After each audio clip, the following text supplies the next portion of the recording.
বরিশালে জিপি অফিসের পিয়ন কর্তৃক বৃদ্ধ বিধবা নারীর জমি দখলের পায়তারা। বরিশাল নগরীর 24 নং ওয়ার্ডের রূপাতলী ধান গবেষণা এলাকার খেয়াঘাট সংলগ্ন আপু থেকে আকবর আলী সবজি বিক্রেতা থেকে প্রধান ডাক বিভাগের জিপিও পিয়ন। বিদ্যালয়ের গণ্ডি কোনোদিন পার না করলেও ভুয়া সনদের মাধ্যমে জিপি অফিসের ফরেন পার্সেল অ্যান্ড ডকুমেন্টস শাখায় পালন করেছেন ক্লার্কের দায়িত্ব। চাকরিকালীন সময়ে স্ত্রী সন্তানদের নামে বেনামে ঢাকায় করেছেন বিলাসবহুল বাড়ি ও সম্পত্তি বৈধ করতে করেছেন 3টি বিয়ে। তাদের রয়েছে অনেক সন্তান সন্ততি। অবৈধ সম্পত্তি লোকচক্ষুর আড়াল করতে স্ত্রী সন্তান ও আত্মীয় স্বজনদের নামে জায়গা সম্পত্তি ক্রয় করেছেন। 2015 সালের পর অবসরে এসে আকবর আলী থেকে হয়ে যান আকবর আলী ডাক্তার।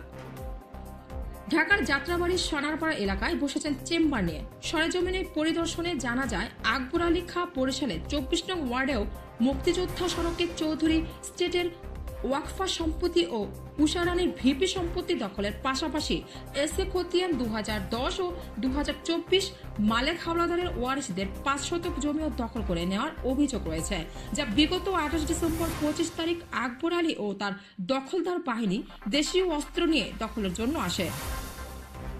এ সময় জমির মালিক জাহানারা বেগম 999 এর মাধ্যমে পুলিশের সহায়তা চাইলে কোতোয়ালি মডেল থানা পুলিশ ঘটনাস্থলে গেলে পুলিশ দেখে আকবর গং পালিয়ে যায়। এ বিষয়ে আকবর আলী জানান, তার বর্তমানে 2 জন স্ত্রী রয়েছে এবং একজন মারা গেছে। তার সকল সম্পত্তি স্ত্রীদের কাছ থেকে উপহার পাওয়া। বর্তমানে ঢাকায় তার 3টি বহুতল বাড়ি, একটি ফার্মেসি রয়েছে। ফার্মেসিতে পল্লী চিকিৎসক হিসেবে রোগীদের সেবা দিচ্ছেন। বরিশালের বিরোধপূর্ণ সম্পত্তি তার নিজের নামে ক্রয় করেন।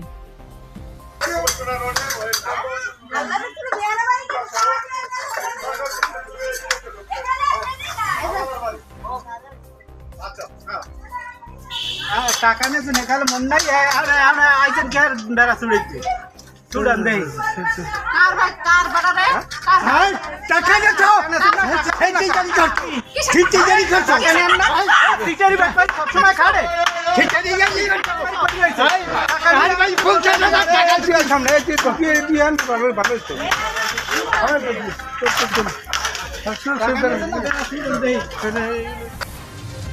দৈনিক অনুসন্ধান, দুরন্ত গতিতে অফুরন্ত সাহসে আমরা।